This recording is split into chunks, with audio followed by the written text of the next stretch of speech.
Hello दोस्तों, welcome to coaching वाला। I hope आप बहुत अच्छे होंगे। इस वीडियो में हम प्रैक्टिस सेट नंबर 14 करने वाले हैं, तो बने रहिए वीडियो के एंड तक। जो लोग चैनल पर नए हैं, चैनल को सब्सक्राइब कीजिए और वीडियो को लाइक कीजिए। ओके, तो सबसे पहले हम देखेंगे, इसमें पहला क्वेश्चन हमारा दिया हुआ है, the oxidation number, coordination number and effective number EAN of the central atom, central metal ion. ठीक है, ये दिया हुआ है यहाँ पर। तो हमें फाइंड करना है। सबसे पहले हम यहाँ पर देखेंगे ऑक्सीडेशन नंबर। ऑक्सीडेशन नंबर देखिए कैसे फाइंड करते हैं। अब यहाँ पर सेंट्रल एटम क्या है, ये है कोबाल्ट। तो कोबाल्ट का यहाँ पर हमें फाइंड करना है ऑक्सीडेशन नंबर। NH3 देखो यहाँ पर होता है न्यूट्रल, तो NH3 के लिए 0 होगा। ठीक है, अगर हम CO के लिए X मान लेते हैं तो X plus 4 multiply 0 plus SO4 double negative होता है, तो यहाँ पर लिखेंगे हम -2। ठीक है नहीं, प्लस NO3 पर माइनस चार्ज होता है, -1 होता है, तो यहाँ पर लिखेंगे -1 इज इक्वल टू 0। तो ये हो जाएगा, देखिए X और ये -3 is equal to 0। X is equal to हो जाएगा 3। ठीक है, प्लस का आएगा 3। ऑक्सीडेशन नंबर हो गया, ये ऑक्सीडेशन नंबर हो गया। अब दूसरा हमें बताना है यहाँ पर कोऑर्डिनेशन नंबर। कोऑर्डिनेशन नंबर देखिए कैसे बताएंगे, यहाँ पर लिगेंड्स हमें चेक करना है कितने हैं। ठीक है, जो ब्रैकेट है, ब्रैकेट के अंदर जो होंगे उनको हम चेक करते हैं। तो यहाँ पर NH3 और दूसरा SO4। तो NH3 कितने हैं, 4 लिगेंड NH3 के हैं और एक SO4 है, तो कितने हो गए टोटल, 4 और प्लस 1 5 हो गए। ठीक है, तो CN कोऑर्डिनेशन नंबर हो गया 5। ठीक है, अब हमें EAN फाइंड करना है। ठीक है, इफेक्टिव एटॉमिक नंबर। तो EAN कैसे फाइंड करते हैं, इसके लिए आपको ध्यान रखना है। सबसे पहले लिखते हैं एटॉमिक नंबर AN। ठीक है, -ON oxidation number plus 2CN। ठीक है, coordination number. Effective number find करने के लिए सबसे पहले लिखते हैं एटॉमिक नंबर। एटॉमिक नंबर क्या है, कोबाल्ट का। कोबाल्ट का एटॉमिक नंबर होता है 27। ऑक्सीडेशन नंबर जो हमने अभी निकाली है 3, तो यहाँ पर लिखेंगे 3 प्लस 2 गुणा CN। अब CN कितना होगा, यहाँ पर CN अभी निकाला है हमने 5, तो 5 में 2 से गुणा कर देंगे, कितना हो जाएगा 10। तो यहाँ पर हम 5 में गुणा करेंगे 2 से, 27 में से 3 अगर घटाएंगे तो ये 24 हो जाएगा, प्लस 5 दूनी 10 हो गया। इनको ऐड करेंगे तो ये हो गया आपका 34। ओके, तो EAN आ गया यहाँ पर 34। तो ऑप्शन C यहाँ पर सही है। ओके, 3, 5 और 34। ठीक है, नेक्स्ट क्वेश्चन पर चलेंगे। यहाँ पर देखिए क्या दिया हुआ है, the number of unpaired electrons in the. Okay, तो यहाँ पर 2 कोऑर्डिनेशन कंपाउंड दिए हुए हैं और हमें यहाँ पर अयुग्मित इलेक्ट्रॉनों की संख्या बतानी है, अनपेयर्ड इलेक्ट्रॉन्स बताने हैं। तो इसमें अनपेयर्ड इलेक्ट्रॉन निकालने के लिए सबसे पहले हम क्या करेंगे, इसका एक एक करके निकाल लेते हैं। ठीक है, इस NaCl के लिए हम सारी प्रॉपर्टीज़ चेक कर लेते हैं एक बार। ओके, इससे क्या होगा कि कुछ भी अगर आ जाएगा क्वेश्चन में तो यहाँ पर आसानी से बता सकते हैं। जैसे NaCl4 के लिए हम निकालेंगे, तो सबसे पहले निकालेंगे यहाँ पर पहला पॉइंट ले लेते हैं यहाँ पर ऑक्सीडेशन नंबर। तो ठीक है, ऑक्सीडेशन नंबर निकालेंगे हम Na की। तो Na को हम X ले लेते हैं, प्लस 4 मल्टीप्लाई -1। ओके, अब यहाँ पर देखिए -2 है, is equal to -2। X -4 is equal to -2। इसको इधर लेकर जाएंगे तो ये हो जाएगा +4 और -2, तो यहाँ पर +2 आ जाएगा। ये हो गई ऑक्सीडेशन नंबर। कोऑर्डिनेशन नंबर अगर हम फाइंड करेंगे दूसरा पॉइंट, तो कोऑर्डिनेशन नंबर क्या होगा, कोऑर्डिनेशन नंबर होती है यहाँ पर जितने लिगेंड्स हैं, कितने लिगेंड्स हैं, 4 हैं। ठीक है, तो 4 मल्टीप्लाई 1 इज इक्वल टू कितना हो गया, 4। ये है कोऑर्डिनेशन नंबर। अगर हम इसका इलेक्ट्रॉनिक विन्यास बनाएं, ठीक है, इलेक्ट्रॉनिक कन्फिग्रेशन लिखें Na का, निकिल का, तो कुछ इस तरीके से बनेगा। निकिल होता है 28, तो इसका कुछ ये बनेगा, आर्गन 4s2 और 3d8, क्योंकि 28 है टोटल। तो यहाँ तक हो जाता है 20 और 8 बचा, तो वो D में जाएगा, 3d8 हो जाएगा। ओके, अब यहाँ पर ऑक्सीडेशन नंबर कितनी आई है, +2, तो हम यहाँ पर Ni2+ के लिए लिख लेते हैं। अब 2 इलेक्ट्रॉन इससे निकलेंगे, तो 2 इलेक्ट्रॉन निकलने के बाद में अब इसका इलेक्ट्रॉनिक विन्यास क्या होगा, ऑर्गन ये हो जाएगा। देखिए S से निकलेंगे 2, तो 4s0। S में जब पहले इलेक्ट्रॉन भरे जाते हैं तो फिर इलेक्ट्रॉन वहाँ से निकलेंगे भी पहले, ठीक है। 3d8, इसके लिए हम देखो D के ऑर्बिटल्स अगर हम बना लें तो यहाँ पर देखेंगे किस तरीके से इलेक्ट्रॉन हम फिल करते हैं। 4s0 3d8, D में देखिए होते हैं 5, 1 2 3 4 5, ओके। अब 8 फिल करना है तो हम कुछ इस तरीके से करेंगे, 1, ठीक है, इस तरीके 2 3 4 5, फिर इसका एंटी क्लॉकवाइज 6 7 और 8।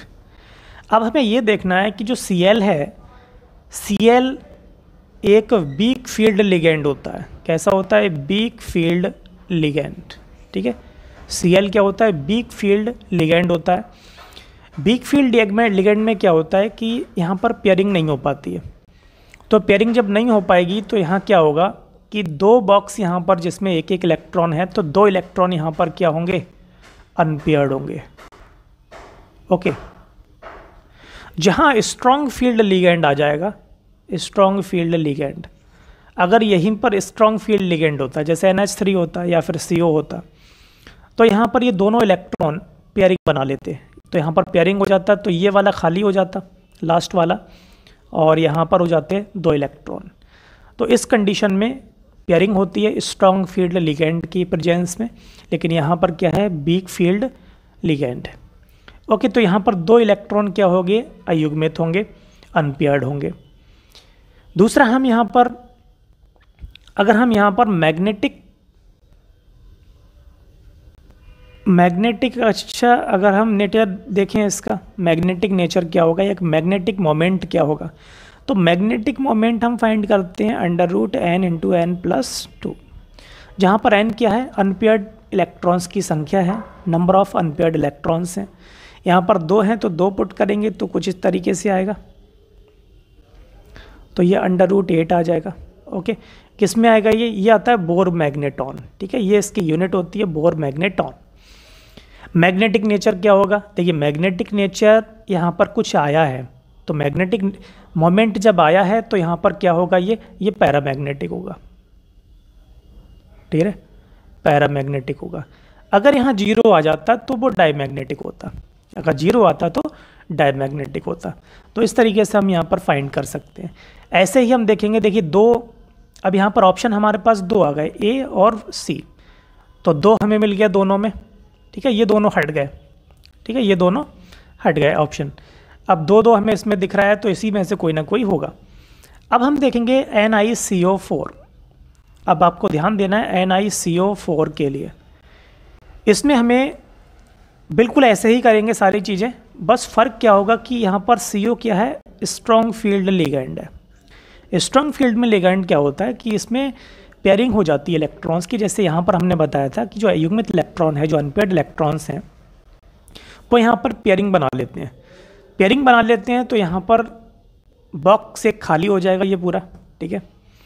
जब ये बारा खाली हो जाएगा तो इससे क्या होगा कि यहाँ पर नंबर ऑफ अनपेयर्ड इलेक्ट्रॉन्स 0 हो जाएंगे, ठीक है। तो ऑप्शन हमारा इसमें बिल्कुल कंफर्म होगा, ऑप्शन C, ठीक है, ऑप्शन C सही होगा, 2 और 0, ठीक है। इसमें भी सारी चीज़ें वैसे ही होंगी, बस यहाँ पर पेयरिंग हो जाएगी, ठीक है। और जब पेयरिंग हो जाएगी तो यहाँ पर अनपेयर्ड इलेक्ट्रॉन क्या होंगे, 0 होंगे। अनपेयर्ड इलेक्ट्रॉन जब 0 होंगे तो मैग्नेटिक मोमेंट भी क्या होगा, 0 होगा। मैग्नेटिक मोमेंट जब 0 होगा तो मैग्नेटिक नेचर जो होगा वो यहाँ पर क्या आएगा, डायमैग्नेटिक आएगा, डायमैग्नेटिक, ओके, डायमैग्नेटिक होगा, ठीक है। डायमैग्नेटिक्स तो आपको पता ही होगा कि डायमैग्नेटिक क्या होते हैं, कि जो डायमैग्नेटिक जो रिपेल करते हैं, ठीक है, जो रिपेल करते हैं, पैरामैग्नेटिक जो अट्रैक्ट करते हैं, ठीक है नहीं, तो वहाँ पर अट्रैक्शन होता है और यहाँ पर रिपल्शन होता है। तो इस तरीके से ये हमने कर लिया। क्वेश्चन नंबर देखेंगे, देखिए third, which one of the following is most electronegative. अब मोस्ट इलेक्ट्रोनेगेटिव हमें देखना है, तो इसमें देखिए इलेक्ट्रोपॉजिटिव है, ये भी ये इलेक्ट्रोनेगेटिव है, लेकिन सबसे ज़्यादा इलेक्ट्रोनेगेटिव होगा Cl। ठीक है, देखिए FCl VRI सबसे ज़्यादा होता है F, फिर होता है क्लोरीन, फिर होता है ब्रोमीन, फिर होता है आयोडीन। ठीक है, उससे पहले जितने भी ऑप्शन में दिए हुए हैं सबकी इलेक्ट्रोनेगेटिविटी कम होती है। ठीक है, इस वाले ग्रुप में इलेक्ट्रोनेगेटिविटी ज़्यादा होती है। ठीक है, तो हम कह सकते हैं कि यहाँ पर Cl होगा। ठीक है, अब 16th ग्रुप, ये हो गया 17th ग्रुप। 16th ग्रुप में देखिए OS CT। अब यहाँ पर देखिए ऑक्सीजन, तो ऑक्सीजन की इलेक्ट्रोनेगेटिविटी ज़्यादा होती अगर ऑक्सीजन यहाँ पर होता तो, लेकिन सल्फ़र है तो सल्फ़र की इलेक्ट्रोनेगेटिविटी ऑक्सीजन से कम होगी। और ये हम लेफ़्ट टू राइट चल रहे हैं, तो सल्फ़र की कम हो जाएगी और Cl की ज़्यादा हो जाएगी। ठीक है, तो ये भी हम कह सकते हैं, तो ऑप्शन डी यहाँ पर बिल्कुल करेक्ट होगा। Transition metals in their compound show. अब जो ट्रांजिशन मेटल्स होते हैं, आपको पता है कि ब्लॉक डी में जितने भी ट्रांजिशन मेटल्स हैं, संक्रमण धातुएं हैं, वो सब क्या करते हैं कि कोऑर्डिनेशन कंपाउंड बनाते हैं। तो ऑप्शन डी जो होगा वो बिल्कुल सही होगा। ठीक है, यहाँ पर आयनिक और कोऑर्डिनेट्स बॉन्ड बनाएंगे, तो कोऑर्डिनेट बॉन्ड बनाते हैं ये, और आयनिक भी होंगे। अब आयनिक बॉन्ड क्यों बनाएंगे, क्योंकि हमने बताया कि आयनिक बॉन्ड के लिए क्या होना चाहिए कि आयनिक बॉन्ड में एक मेटल होगा और दूसरा नॉन मेटल होगा। ठीक है, एक मेटल और दूसरा नॉन मेटल, और दोनों की जो इलेक्ट्रोनेगेटिविटी का डिफरेंस है वो ज़्यादा होना चाहिए। ठीक है, अगर एक इलेक्ट्रो पॉजिटिव है तो दूसरा इलेक्ट्रो नेगेटिव होगा। ठीक है, तो जितना ज़्यादा डिफरेंस होगा उतना ही ज़्यादा जो आयनिक बॉन्ड होगा वो स्ट्रांग होगा। तो ऑप्शन डी इसमें बिल्कुल सही होगा। पिरिडीन में नाइट्रोजन की संकरण अवस्था है। In pyridine hybridization of nitrogen atom is. Pyridine बना लेते हैं। सबसे पहले क्या होता है, देखिए पिरिडीन, ओके, ये होगा डबल बॉन्ड, ये डबल बॉन्ड, ये डबल बॉन्ड होगा, और यहाँ पर होगा देखिए एन। ठीक है, तो हमने कंप्लीट बना दिया, लेकिन यहाँ पर क्या होना चाहिए, ये जुड़ा हुआ नहीं होगा, ये यहाँ पर यहाँ तक होगा। ठीक है, ये बॉन्ड, तो यहाँ पर नाइट्रोजन होता है, और नाइट्रोजन के पास में क्या होता है, लोन पेयर। ठीक, अगर हम यहाँ ध्यान से देखें तो ये एक सिग्मा बॉन्ड और एक पाई बॉन्ड, इधर सिग्मा बॉन्ड और इसके पास एक लोन पेयर। ठीक है, एक लोन पेयर दो सिग्मा बॉन्ड क्या बनाएगा, sp2 बनाएगा, sp2 बनाएगा। तो ऑप्शन ए इसमें सही होगा। Okay, which of the following is the correct order of the stability. तो स्टेबिलिटी का करेक्ट ऑर्डर किस में होगा, इसमें हम चेक कर लेते हैं स्टेबिलिटी का करेक्ट ऑर्डर क्या होगा। स्टेबिलिटी का देखिए करेक्ट ऑर्डर क्या होता है, स्टेबिलिटी डिपेंड करती है, stability is directly proportional to minus I effect. Okay, inductive effect minus I effect जिसका ज़्यादा होगा उसकी स्टेबिलिटी ज़्यादा होगी, प्लस आई इफेक्ट जिसका जितना ज़्यादा होगा उसके इन्वर्सली प्रोपोर्शनल होता है स्टेबिलिटी, 1 प्लस आई इफेक्ट। ठीक है, नहीं तो यहाँ पर देखिए, अगर हम ध्यान से देखें तो यहाँ पर क्या है, ये है देखो CF3। ठीक है, फ्लोरीन आ गया इसमें, और इधर है देखिए CCl3 और इधर CH3। CH3 क्या होगा यहाँ पर, इलेक्ट्रॉन डोनेटिंग ग्रुप होगा, तो EDG, और ये दोनों क्या हैं, इलेक्ट्रॉन विड्रॉइंग ग्रुप है, इलेक्ट्रॉन विड्रॉइंग ग्रुप है, इलेक्ट्रॉन विड्रॉइंग ग्रुप।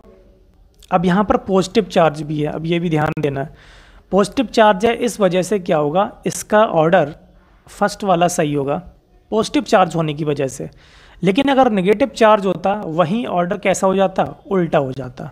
ठीक है, नहीं वहीं ऑर्डर इसका उल्टा हो जाता। तो सबसे ज़्यादा स्टेबल होता CF3 वाला, उसके बाद CCl3, उसके बाद CH3 होल थाइज वाला। ठीक है, लेकिन यहाँ प्लस चार्ज है, इस वजह से ऑर्डर क्या होगा, रिवर्स होगा। ठीक है, तो ऑप्शन ए इसमें बिल्कुल सही होगा। The weight of a single molecule of oxygen would be. अब यहाँ पर हमें देखना है, देखिए सिंगल मॉलिक्यूल का सिंगल मॉलिक्यूल का जो वेट होता है, ठीक है, कितना होता है, 32 ग्राम होता है, ठीक है, ये तो पता ही होगा, 32 ग्राम, ठीक है। ये कितना होता है, 1 मोल, ठीक है, 1 मोल O2। अब 1 मोल O2 में कितने कितने यहाँ पर अणु होंगे टोटल, तो ये होंगे 6.023 इंटू 10⁻23, ठीक है, 32 ग्राम में। अब एक के लिए निकालेंगे तो 32 को डिवाइड करेंगे 6.023, ठीक है, ये होगा ग्राम। ओके, अब यहाँ पर इसको जब डिवाइड करेंगे, देखिए 6 से जब डिवाइड करेंगे ये होगा 23 ऊपर चला जाएगा तो ये हो जाएगा ऊपर 23 माइनस का। ओके, 32 को अगर 6 से डिवाइड करेंगे तो देखिए अप्रॉक्स ये 5 पॉइंट समथिंग आएगा, तो 5.31 सभी में दिया ये ऑप्शन, ठीक है। मल्टीप्लाई 10 की पावर कितना हो जाएगा, 10 की पावर हो जाएगा -23, तो -23 वाला जो ऑप्शन है वो सही होगा, ऑप्शन ए इसमें सही होगा। ओके, तो ऑक्सीजन के एक अणु का जो भार होगा वो इतना होगा, ठीक है, क्योंकि एक मोल में कितने अणु होंगे टोटल, जो एवोगैड्रो नंबर है उसके बराबर, ठीक है। अब यहाँ से एक अणु का निकालेंगे तो ये आ जाएगा। यहाँ से हमें चेक करना है, देखो the standard reduction potential of 4 elements A, B, C and D are -2.55, 1.67, 0.40 and 0.85। देखिए इलेक्ट्रोकेमिकल सीरीज जो हमने पढ़ी होगी, उस इलेक्ट्रोकेमिकल सीरीज में जितना हम माइनस में स्टैंडर्ड रिडक्शन पोटेंशियल जितना माइनस में होता है, ठीक है, उतना ही वो रिएक्टिव होता है, उतना हाईली रिएक्टिव होता है, ठीक है। सबसे ऊपर लिथियम होता है, ठीक है, तो इस वजह से ये हाईली रिएक्टिव होता है क्योंकि माइनस में होता है उसका, ठीक है। अब माइनस जितने वाले हैं, माइनस वाले उनका सब हाईली रिएक्टिव होंगे वो, ठीक है। अब हमें इसमें बताना है कि लोएस्ट केमिकल एक्टिविटी, तो लोएस्ट केमिकल एक्टिविटी उसकी होगी जो जितना प्लस में होगा, तो प्लस में पॉजिटिव स्टैंडर्ड रिडक्शन पोटेंशियल जितना ज़्यादा होगा वही उसी की यहाँ पर कम होगी। तो 1.67 जो दिया हुआ है ये है बी का, तो बी यहाँ पर होगा वो लोएस्ट केमिकल एक्टिविटी होगी उसकी। तो ऑप्शन यहाँ पर हम चेक कर लेते हैं, ऑप्शन ए, ठीक है, वी। Okay, an ideal gas is compressed at a constant temperature, its internal energy will be. Okay, अब एक आदर्श गैस को स्थिर ताप पर कांस्टेंट टेम्परेचर पर उसको क्या कर रहे हैं, कंप्रेस कर रहे हैं, ठीक है।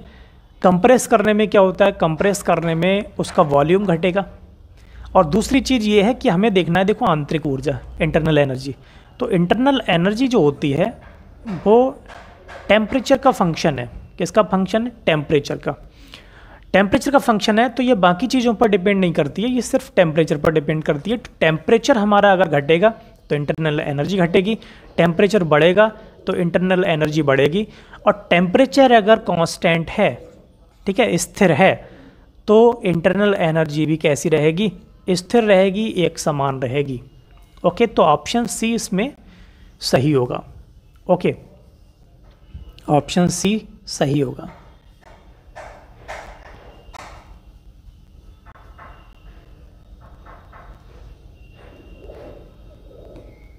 Okay, a mixture of N1 moles of monoatomic gas and N2 moles of diatomic gas has Cp/Cv is equal to gamma is equal to 1.5। अब यहाँ पर हमें जो मिक्सर है उसका हमें गामा फाइंड करना है, तो गामा हम देखिए कैसे फाइंड करते हैं। गामा फाइंड करने के लिए आपको पता होना चाहिए कि गामा मिक्स के लिए एक फार्मूला होता है, gamma mix is equal to, अगर आप इसको याद रखेंगे तो कोई गलती नहीं होगी। इसमें हमें लिखना है N1 gamma 2 gamma 1 minus 1 plus N2 gamma 1 और gamma 2 minus 1 upon N1 gamma 1 minus 1 plus N2 gamma 2 minus 1। Okay, ये अगर हम वैल्यू पुट कर देंगे इसमें तो आसानी से निकल के आ जाएगा। सबसे पहले हम देखेंगे यहाँ पर, देखिए N1 मोल्स हैं मोनो एटमिक के, तो मोनो एटमिक के लिए गामा की value gamma 1 is equal to क्या होगा, मोनो एटमिक के लिए 1 + 2f1, ठीक है। तो 1 प्लस मोनो एटमिक के लिए f की वैल्यू होती है 3, तो ये हो जाएगा देखिए 5/3। और डाई एटमिक के लिए γ2 ये हो जाएगा 1 + 2/f2 इज इक्वल टू 1 + 2/5। γ2 निकल के आएगा यहाँ पर 7/5।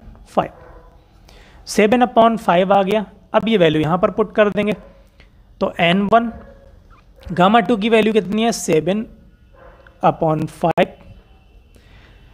γ1 -1 अगर हम इसमें से -1 कर दें, ठीक है, -1 कर दें तो ये आ जाएगा देखिए 2/3। तो हम डायरेक्ट लिख देते हैं यहाँ पर 2/3 प्लस n2 γ1 कितना है, γ1 है 5/3। γ2 में से अगर हम -1 कर दें तो ये आ जाएगा 2/5, तो यहाँ पर लिख देते हैं 2/5। n1 γ1 -1 ये हमें पता है 2/3 है, तो 2n1/3 प्लस इधर γ2 कितना है, ये है 2/5, तो 2n2/5। ओके, अब यहाँ से अगर हम ध्यान से देखें तो ये हो जाएगा 14 n1/15 प्लस ये हो जाएगा देखिए 5 2 10, 10 n2/5 3 15। नीचे देखिए 2n1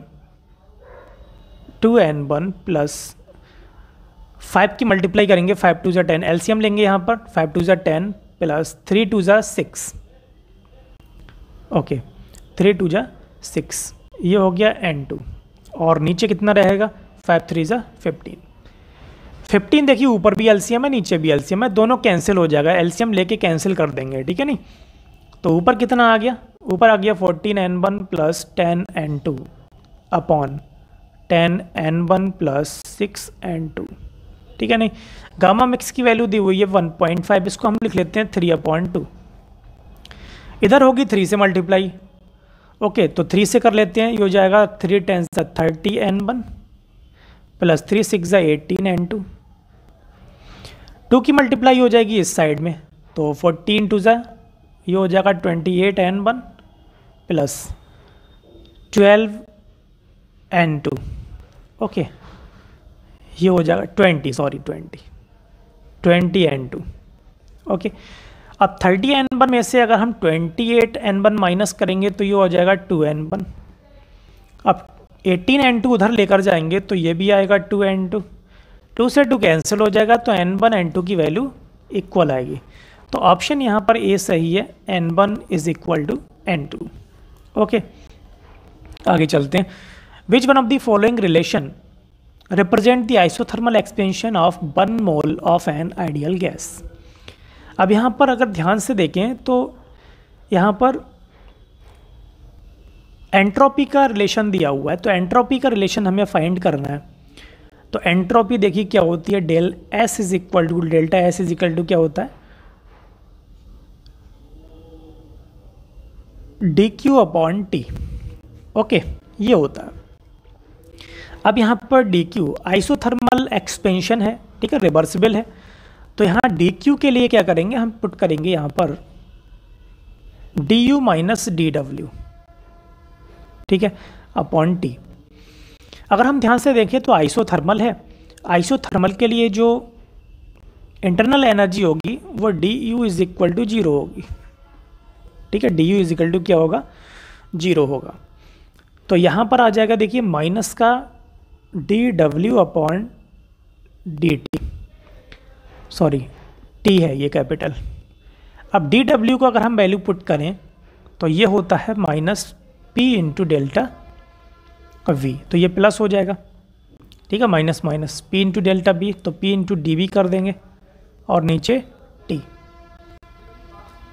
P के प्लेस पर अगर हम वैल्यू पुट करें PB = nRT से, तो यहाँ से क्या आएगा, ये आ जाएगा देखिए nRT/V × dV। यहाँ पर T दिया हुआ है, T से D कैंसिल हो जाएगा। अब 1 मोल के लिए है तो N के प्लेस पर हम 1 पुट कर देंगे, तो ये हो जाएगा R, ठीक है, R हो जाएगा। और अंदर आएगा ये 1/v इंटू डी वी। अब इसका अगर हम इसका इंटीग्रेशन करेंगे b1 से b2, b1 से b2 के लिए, तो ये कुछ ये आएगा r log v। ओके, अगर हम बेस e लेते हैं, ठीक है, e लिख लेते हैं यहाँ पर b1 से b2, तो ये r log इसकी वैल्यू ये आ जाएगा v2/v1। ओके, v2/v1 आएगा। अब ये जो वैल्यू आई है वो r log v2/v1, तो ऑप्शन आप बी में चेक कर सकते हैं, ऑप्शन बी यहाँ पर सही होगा, ठीक है, r log v2/v1, क्योंकि बेस e है यहाँ पर। अगर हम बेस 10 कर देते हैं तो 2.303 से मल्टीप्लाई करनी होती है इंटू log 10 v2/v1। ओके, तो ये होगा एंट्रोपी के लिए इक्वेशन। ओके, आइसोथर्मल एक्सपेंशन में, आइसोथर्मल एक्सपेंशन में ये होगा। यहाँ पर देखेंगे equation for Bernoulli's theorem is, तो बर्नौलीज थ्योरम क्या है यहाँ पर? बर्नौलीज थ्योरम होती है, देखिए P + 1/2 ρB² + ρgH। Option C इसमें बिल्कुल सही होगा, ठीक है, दाब ऊर्जा प्लस गतिज ऊर्जा प्लस स्थितिज ऊर्जा, ठीक है नहीं। ओके, तो ये है यहाँ पर Bernoulli theorem, option C. Total energy of a particle is exactly twice its rest energy, its speed is. Okay, speed हमें बतानी है। अब टोटल एनर्जी आपको पता होगा, और रेस्ट एनर्जी के लिए E is equal to E0, ये हो जाएगा, देखिए mc² is equal to m0 c²। कितना है? 2 गुना है, तो यहाँ पर 2 मल्टीप्लाई कर देते हैं। c² से c² कैंसिल हो जाएगा। m के प्लेस पर हम इसका अगर इसका रेस्ट मास अगर पुट कर दें तो क्या आएगा? m0 upon √1 - v² is equal to 2m0। m0 से m0 कैंसिल हो जाएगा, ठीक है, यहाँ 1 और इधर 2 है, तो ये कुछ इस तरीके से आएगा, √1 - b²/c² इज इक्वल टू 1/2। अब यहाँ से b²/c² अगर हम वैल्यू पुट निकालें तो ये स्क्वायर करना पड़ेगा हमें, स्क्वायर करेंगे तो ये हो जाएगा 1/4। b²/c² जब फाइंड करेंगे तो ये आएगा 1 - 1/4 3/4। v² is equal to 3/4 c², इसका स्क्वायर रूट लेंगे, वर्गमूल लेंगे, तो ये हो जाएगा √3 c/2। ओके, तो ऑप्शन देखिए कौन सा होगा, इसमें वैल्यू पुट कर लेंगे। चलिए, √3 की वैल्यू 1.732, डिवाइड करेंगे 2 से, और डिवाइड करेंगे तो कितना आएगा? 0. ओके, तो ये कुछ इस तरीके से आ जाएगा। ओके, 6×12 ये आएगा, तो ऑप्शन बी यहाँ पर बिल्कुल सही है, ऑप्शन बी करेक्ट होगा। यहाँ पर देखेंगे pulleys and string shown in the figure are smooth and weightless, the value of theta. Okay, तो वैल्यू ऑफ थीटा फाइंड करेंगे फॉर इक्विलिब्रियम, ठीक है। इक्विलिब्रियम की कंडीशन में क्या होगा? इक्विलिब्रियम की कंडीशन का मतलब ये है कि अब इसमें कोई भी मूवमेंट नहीं होगा। इस कंडीशन पर जाकर के इन दोनों स्ट्रिंग में, या हम कह सकते हैं पूरे सिस्टम में, कोई मूवमेंट नहीं होगा, ना तो ये मास नीचे जाएगा और ना ये मास नीचे जाएगा, ठीक है, बिल्कुल रुके हुए हैं एक ही जगह पर। इस कंडीशन में देखिए क्या होगा। अब स्ट्रिंग दोनों की अलग अलग हैं, तो यहाँ पर और यहाँ पर दोनों तरफ जो टेंशन फोर्स होगा वो क्या होगा, लेकिन अलग अलग ज़रूर हैं, लेकिन एक ही बॉडी से ये अटैच हैं दोनों, तो यहाँ पर टेंशन फोर्स ये होगा और यहाँ टेंशन फोर्स ये होगा। अगर हम इसका हॉरिजेंटल कंपोनेंट चेक करें तो यहाँ पर ये थीटा है, तो इसका हॉरिजेंटल कंपोनेंट इधर से ये t cos थीटा आएगा, ये भी t cos थीटा आएगा, तो ये हो जाएगा 2t cos थीटा। ओके, और नीचे इसका wait √2mg।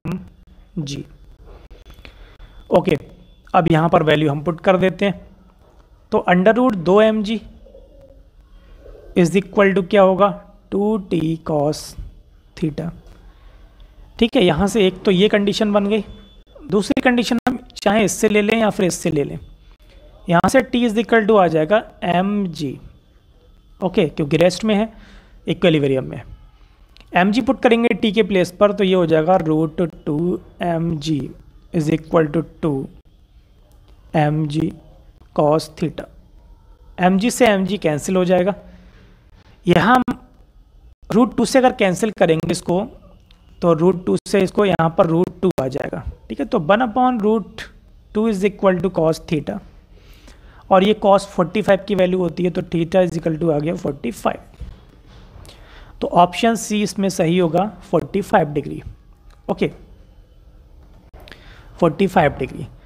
The amount of inertia of a hollow spherical shell about its diameter. Okay, approximately हमें ये फाइंड करना है।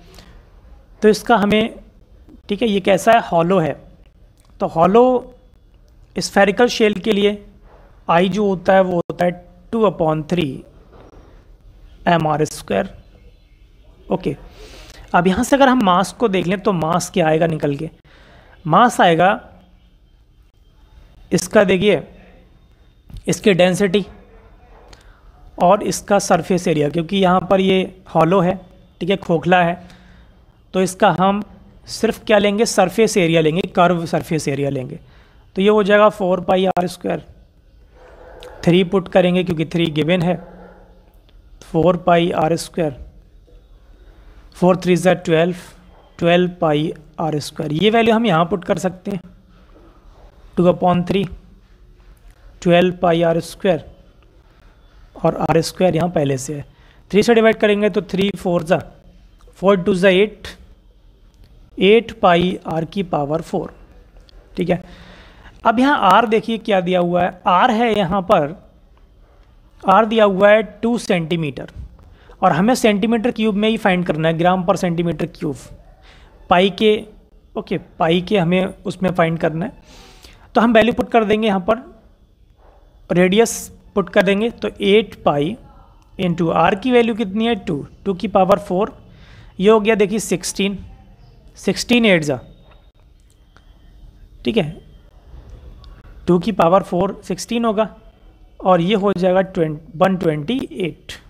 ओके, 16 × 128, तो ऑप्शन ए इसमें बिल्कुल सही होगा। ओके, ऑप्शन ए करेक्ट होगा। ओके, तो ये सारे क्वेश्चंस थे, काफ़ी इंपॉर्टेंट क्वेश्चंस हैं और हमने इनको बहुत ही अच्छे से कर लिया है। ओके, वीडियो पसंद आई हो तो लाइक ज़रूर करें, शेयर करें, कमेंट करें, और बेल आइकन को ज़रूर प्रेस करें, जिससे कि आपको हमारी नई वीडियोस की नोटिफिकेशन मिल जाए। ओके, कमेंट करके ये ज़रूर बताएं कि वीडियोस कैसी हैं, इसमें क्वेश्चंस कैसे डाले हैं हमने, ठीक है, क्वेश्चंस कैसे हैं आप ये ज़रूर बताएं हमें, ठीक है। Okay, thank you very much.